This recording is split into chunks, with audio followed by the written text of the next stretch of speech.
All right, well, fantastic. Welcome back to the channel. It's been a little while since we did a video, but today we got a very, very special guest. This guy is awesome. Him and I, we go way, way back. I want to welcome Hugo Perez. Hugo, how you doing? Good, man. Thank God, good. Long time Good. not talking to you. I'm glad you're doing well. So Hugo is every time we talk, we got to laugh because that's one of the things we're really, really good at. We were really good at making people laugh on our team. But Hugo and I, his background, we played together with the San Diego Sockers, I don't know for how many years. With all the playing experience that Hugo has, he also became a coach. He took on that direction where a lot of us didn't. But to be honest with you, a lot of the guys from the Sockers became coaches and did very well. Guys like Brian Smetzer is still coaching at Seattle Sounders, and he's had a great career there. Fernando Clavijo, before he passed away, he coached the Haiti national team, and he also coached in the MLS. Brian Quinn coached in the MLS as well. So a lot of the guys we play with became coaches, man. That's pretty incredible. It is. I mean, obviously, it's a different way of looking at soccer. You know, when you play, I think players have, at least in the era that we played, we had more control of what we did on the field. It was more open.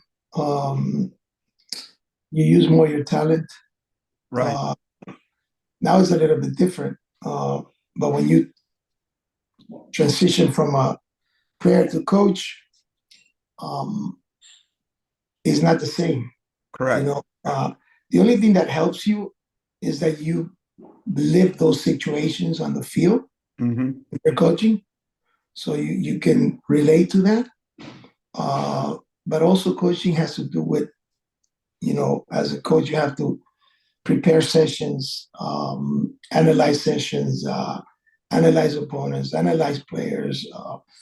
What system could you play with the roster you have? So all those things are different than when you were a soccer player. Sure, for sure. But you learn to go along with it, you know. I mean, I took my licenses and basically what I learned through the licenses was basically how to organize sessions, you know, how to prepare sessions. Then obviously you go and I went to Europe to get my licenses and look at clubs and see how they work and all that. And then you bring it in. But at the end, you have to have a conviction as a coach in how you want your team to play. Right. And that's the reality. I mean, at least in my experience, you know, I was a type of player who was a great player, technical. So I like those type of players in my team. You know, I can basically, how can I say? I can basically think about what is it that they have to do in order to play football the way I want to. You know, and sometimes you might not have all the players to do it, but you try, and that's the important thing. It is the conviction of what you feel inside, how football, you know, could be played when you're a coach. So what are some of the most important things, for example, you want to teach your players? What are some of the things that you feel like they got to have? Well, no fear. Okay. And how do you get them not to have fear? Well, you're gonna have to trust them that if they make a mistake, you don't kill them. Right. No, serious. I mean, it's true. Look, when I was with the national team with El Salvador, okay, we told our players, look, this is the way we want you to play, right? And if you make a mistake, because I told you to play this way, it's my fault. Right. But if you make a mistake because you're afraid, then it's your fault. Because I'm giving you all the confidence to do it. And we not only we were telling them, we're teaching them how to do it. Right? We give options for them to do it and play that way. You know, like, you know, building out of the back, Jack. It's become I hear the guys on television criticize teams when they play out of the back because, you know, they're risking. because they can get scare upon it. Look, if you think about it, Jack, when you punt the ball where everybody goes to the midfield and punts the ball, I would have to say that 70% or a little bit more, the advantage is for the other team. Absolutely. Because, you know, the other team is looking at the ball from Right. behind. You're only looking at the ball in front, but you don't know what behind it is. Those 50-50 balls, most of the time, the other team wins it. Right. Now, if you play out of the back, it's true. You're playing inside your penalty box. But think about it. Most of the teams in the world, they press with 6 guys. Okay. Up top. Now, you have the goalkeeper who has to be good with his feet. Right. You have the 4 defenders. Okay. That's 5. And then you have 3 midfielders or 2 midfielders. That's 7 or 8 against 6. That means you have the advantage of either 1 plus 1 or plus 2.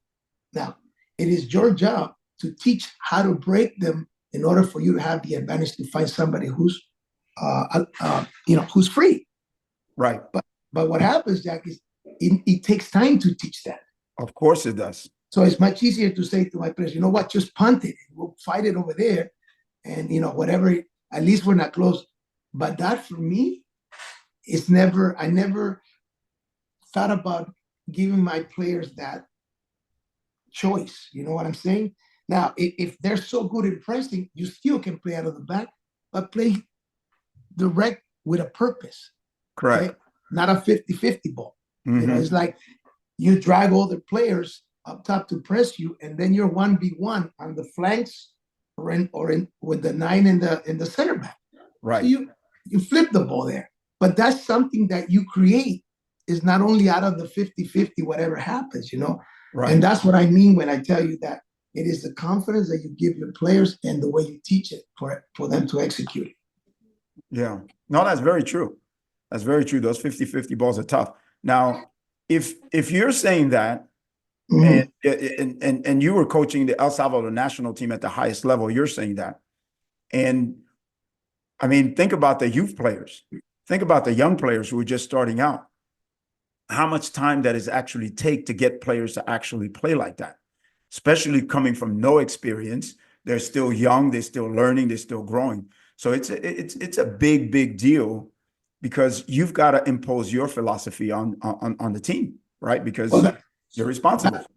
That's why, look, at the younger ages, you and I know that in youth soccer, sometimes, and it's unfortunate that happens here in our country, and I don't know, maybe in other countries also, it's all about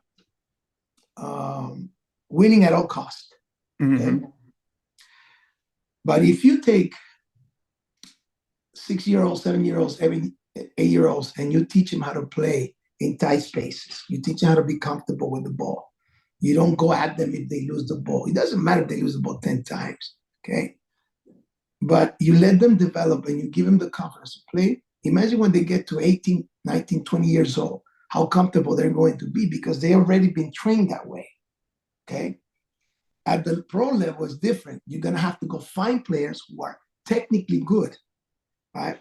Look, I'll tell you a story. I was in Manchester City, okay? I went to Manchester City because we wanted to see some training sessions, and we wanted to meet the assistant coach of Pep Guardiola, okay, which is Juan Manuel Leo, right? One of the top guys in the world as far as his philosophy and everything. Right. And we were having dinner that night, and this guy is for me, it's a great guy. Apart from a great coach, he's a good mentor. He's the assistant of Pep Guardiola. Okay. So wherever Pep goes, he goes. He brought him because he knows more than Pep Guardiola. No, that's the reality. Well, it's true. You want to find somebody who's much better than you, right? Yeah, for sure. You have to. So we're sitting and having dinner, and I asked him, I said, can you tell us, because we were with other coaches from El Salvador, okay, what is the key to play out of the back, okay, under pressure? mean, you guys are in the English Premier League, which is the best league in the world. Yeah. And I thought he was going to give me a sermon, okay, out of how to play out of the back and this and that. He said one thing: you need to have two center backs, he said, that are technically, that are not afraid, and they can play with the ball. If you have them, you can play out of the back every time. Because he says forwards pressure you, but they're not thinking all the time as a defender to defend. So if you have two good center backs that can play the ball and ping balls and break lines, you have it made. Okay. So you need to make sure you have two center backs that are technically good for precision to play out of the back. That's what he said. And it's true. It is very true. The forwards are terrible defenders. Correct. The forwards are terrible defenders. They're not good defenders. If you have a guy that has decent skill, it can get around them easily. And the center backs, when they start to play out of the back, they have no pressure behind. Right. Jack. So when they have no pressure behind, so they're fine. And they have the goalkeeper who can go, they can go back to them. Right. They just see everything. And where they're positioned, they can ping balls to the left, to the right. Okay. That's a position where, for me, if I would have been taller, okay, to win balls in the air and everything, for me, that's a great position to play football. Yeah, okay? It is. Because you see the whole field. Yep. And you can go both ways. Yep. Okay. But that's what he said. Well, yeah. I mean, because every team you look at, take a look at the great teams in the world. Look at the center backs.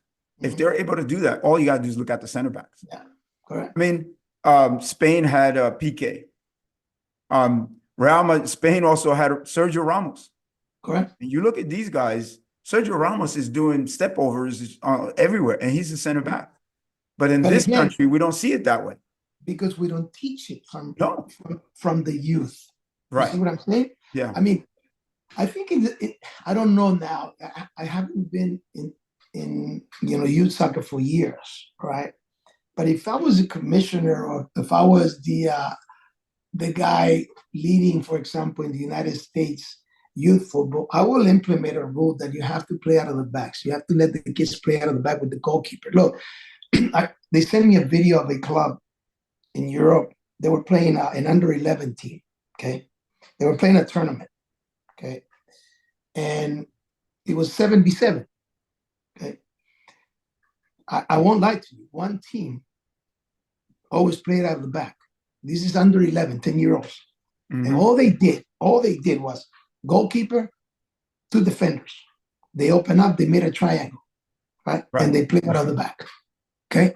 And then the other concept that they were putting in was, as soon as they lost the ball, they went to the zone where the ball was and pressed.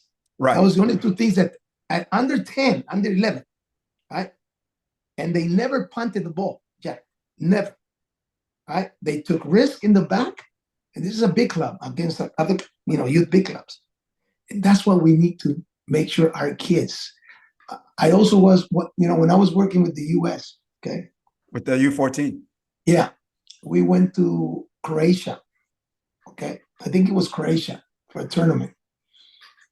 The first 2 minutes, we get the ball, we start playing out of the back. Our center back slips, he loses the ball, goal, 1-0, less than 5 minutes, okay? One of the center backs tells me from where he's at, and I'm on the line, coach, no more playing out of the back. And I said, no, you do it again.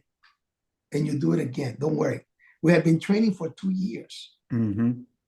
Why would I change it? Just because it was a mistake. Right, you know what I'm saying? Right. Then after the next play, we came out of the back and we almost scored. Okay. But you have to have, again, somebody who has the conviction to see that. Because I think, look, you and I, we played football at the youth level. Sometimes the coaches become more important than the players. Right. Because they want to win at all costs. Because if they win, they can make more money or go and coach another team better. Mm-hmm. Okay. But they forget about the players. They forget about that you're there to teach them to be developed. And, correct. And a lot of times the parents are paying money to do that. Mm-hmm. But it's just about winning at all costs. And for me, that's not football. It takes you to a certain place, but at the high level, you struggle. You're gonna struggle if you are developing those players in your country like that. Well, those players never get to the high level because Never. all it takes for a professional coach to see those players in 10 minutes, they go, no, this guy's not going to have, it's not. But even the guys who get at that level, if they're not trained like that, they struggle. Of course, of course. It doesn't matter where they go, they're going to do that. So let me ask you something, Hugo. Why do you coach? What does coaching do for you personally? Well, I think it's a passion, Mm-hmm. And then you want to teach. Right. Okay. Nobody has the whole formula for teaching football. Okay. No. It's like you can win different ways. Correct. Right? But at the same time, football is the most beautiful sport when it comes to the technical skills of a player. Okay. I don't think there's any other sports in the world that compares to what football is. I mean, you master things with your feet, which is more difficult than mastering things with your hands. Mm-hmm. Right? And so when you teach that, for example, I always say that if I'm going to go pay now, now you know how expensive it is to go pay to see high quality matches, right? If I'm going to go, I want to sit and enjoy that football, the essence of football, the technical part, the creativity, okay? Players doing, different things with the ball to score, all right? I don't like teams who are very predictable, too robotic, you know what I mean? Right. So I'm involved because I want to teach those things. That's how I was when I grew up playing football in the streets. Right. And the other one, you and I know it's a career. Okay, it's a career. For sure. And it's something you already know. Yeah, correct. Coaching can be a very lonely profession. We both know that because get fired? No, not even that. Forget about that. Because even players could get fired, right? I mean, we all know that. However, it's the day-to-day thing. Most of the players, in a lot of cases, they don't want to hang out with the coach a lot because they don't want to be seen as somebody who might be trying to get favors from the coach, from the other players. So they try to stay away from it. The coach also has this thing where they need to keep their distance. There has to be some boundaries for the coach because the coach doesn't want to get too close to certain players, and that happens. So there's a very tricky balance and a very tricky line the coach has to walk to mentor the players and not to be too close to the players, and also for the players not to appear like they're trying to get favor from the coach. How do you deal with that? Well, look, I think when you come in to coach a team or a national team, first of all, you and I were players and we knew what type of coach we were getting, as soon as he came and did instructions and did sessions and all that. And then outside the field, we also knew what type of person he was. All right. Coaches will always be criticized for whatever reasons. Okay. You cannot avoid that. But one thing I learned was when you come in, you have to be straightforward with the players. Right. Who you are, what to expect from them. Okay. What are the norms that they have to follow? What's your idea of the football you want to play? All right. And then last, which I think is important, all right, you don't have to become close friends with players, but you have to make sure they understand that you're going to be there 24 hours a day for them, right?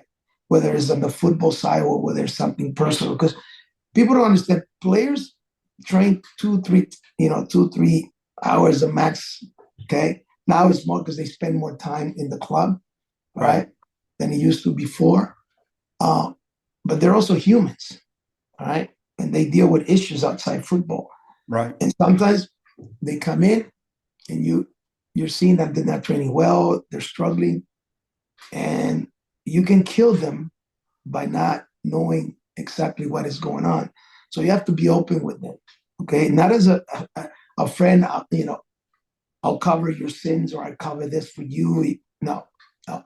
You're straightforward, but at the same time, you give them the opportunity to express themselves and to tell you exactly what's going on. You give them that confidence.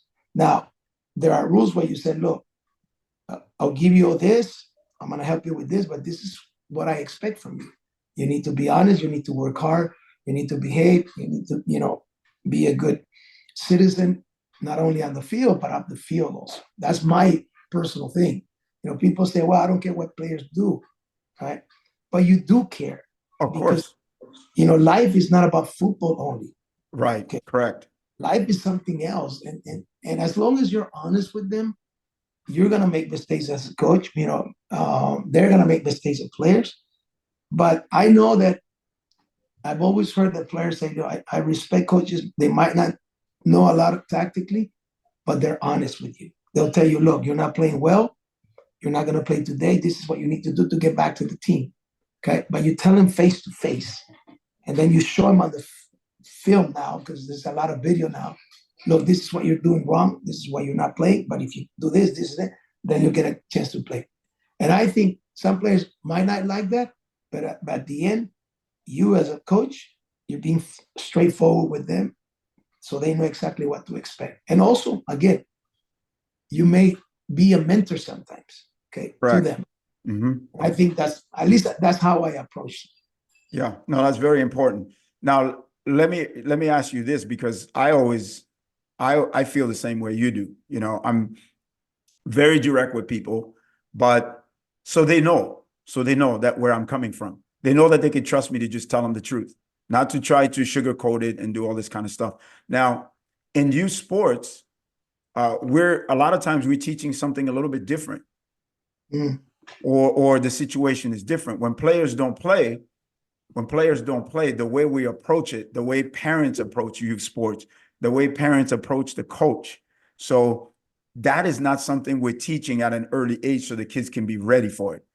All right. For example, if a kid is 10, we know that there's going to be a time when they're going to have to compete for their spot. Right. Right. So we know that. So what do you think of that? I mean, when do we start teaching that? At what age do we start right away, or do we wait until they're 14 or 12? What do you think? Well, look, I mean, I feel that youth soccer in general, when the kids start playing, there's some kids that start playing at 5, 6, 7 years old. No, those kids from that age until about 11 or 12, I think a coach, what they need to do is just basically teach him to enjoy the game. Correct. Teach him to fall in love with the game. Yeah. Teach him to be free. Okay. Teach him to be competitive, but without putting pressure on them if they make a mistake. Okay. You need to make sure that they come to train, they play a lot, they play a lot with the ball, they get comfortable with the ball. If they make mistakes, don't kill them. All right. And then once they turn 11, 12, something changes. You see that some of the kids continue because they love the sport, and some of them, they continue and they just do it recreational. Right. And that's fine. Yeah. Either way. Yeah. But the ones that continue, at least they have a good base of what football is and they love it. Mm-hmm. And then after that, they get more competitive. Then you start, obviously, the level increases for them. They're going to play against better players and all that. But still, before they get to that point, they need to enjoy the game. You need to give them the liberty to play, man. You cannot, look, I've seen youth games where coaches are yelling at kids at that age to pass the ball, to tactically do this and that. And they can, for me, it's crazy. And then the problem sometimes I feel with the parents is that they fall into this lie about if you are in a team that wins a lot, it's good for your kid. That's not true. Yeah. Look, when I was growing up, I used to play with teams that were not great because that enticed me to do better when Sure. I was competing. But I see parents, their kids play 10, 15 minutes. That's it. And they're paying a lot of money because they're in a winning team. That's not good. No, Jack. it's not. Not good for development. No, it's not. I mean, put them where they're going to play. Put them at the level where they're at. They're gonna play, enjoy it, and not just because they win or lose. Who cares? Look, I always say this: you can win. It's such a big deal here in the States about winning state cups and all that, right? But how many of those kids winning state cups get to the World Cup or represent their country? Not many, No, Jack. not many. Very few. Okay. Hardly any. Hardly any. Okay. In fact, I've never talked to a professional player who said, "Hey, yeah, I remember when I was a youth, I won the state cup." And the reason is because, again, those kids are being pressured by parents and coaches to win at all costs. Mm-hmm. I mean, when I was working with the U.S. soccer, we were at an academy game, and I was evaluating the two academy, and a defender got the ball from the goalkeeper, and he gave it away and lost it. And the coach said to the goalkeeper from his own team, "Don't give him the ball anymore because he's gonna lose it." Now, how do you think that kid felt? Right? His own coach telling his own player not to give him the ball because he's gonna lose it. I mean, for me, that's crazy. You can't do that. Yeah, you destroy his confidence. And sometimes that's what, again, part of it is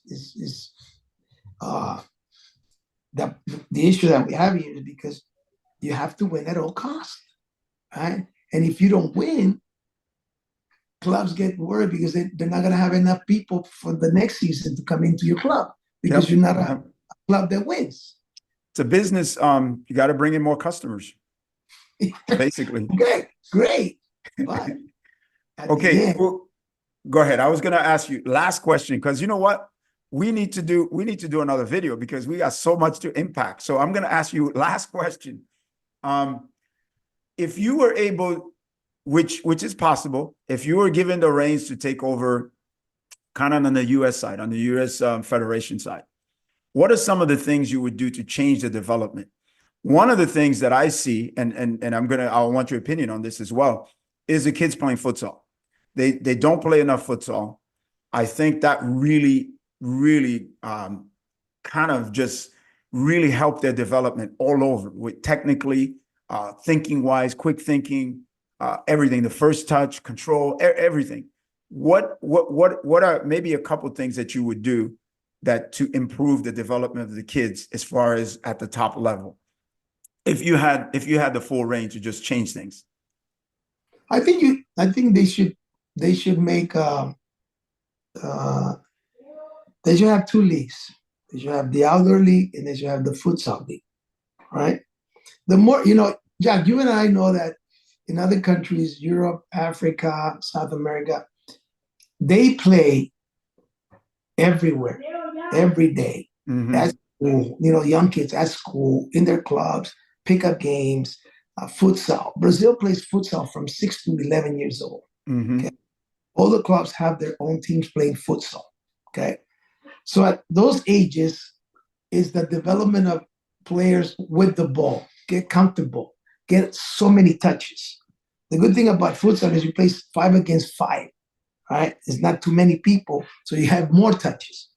I mean, they said that a professional player touches the ball 2 minutes or less at the elite level. Okay. Now, can you imagine if you play 11 under 10s, 11v11 or 9v9? They don't touch the ball. They don't. So futsal we have to have a league of futsal, okay? And every youth league that exists in the world, okay? And then free football from 6 to whatever, 11 years old. 12, yeah, 6, yeah. Don't put any regulations. The only regulation I would put is don't punt the ball. Let's play out of the back. Mm-hmm. Get the defenders become dribblers, all right? Right. It's reality. Get the goalkeepers good with their feet. Yep. Right. those would be the two things that I would probably, and then if you're gonna keep the model of pay to play in this country, all right, because it's a business, then find the best coaches to go and teach youth soccer at the lower levels, okay, not at the higher levels. In other countries, look at Bergkamp right now. He's teaching under 11s, under 12s at Ajax. Okay, Dennis Bergkamp, the Dutch. One of the best players ever in the world. So, because you need people who understand football that way. Okay, and that's contagious. So those would be couple of things that I would do, because I still look. We've come a long way. I mean, we have good players now in the national team at the senior. Yeah, a lot of them are playing in Europe. But for the size of the country that we live in, we should be exporting more players every year. Okay. Right. But the problem is in the development process, we still haven't hit the target of how is it the best way to develop our players in this country to become elite players in other leagues. That's what we're lacking still. You know, we're taking step, and we've been doing it a little bit better, but we're not at the level of Brazil. We're not at the level of Uruguay. We're not at the level of Argentina. You know what I mean? So we need to get there. Well, Hugo, fantastic. We'll leave it right there. But listen, I definitely want to have another conversation with you because I got a lot more stuff to talk to you about. So thanks a lot. I sure appreciate your time. And I'm sure this is going to help a lot of people, parents, coaches, players all over the place that watches our videos. All right. Thanks a lot, man. Talk to you soon. Take care, Jack. Bye. Bye-bye.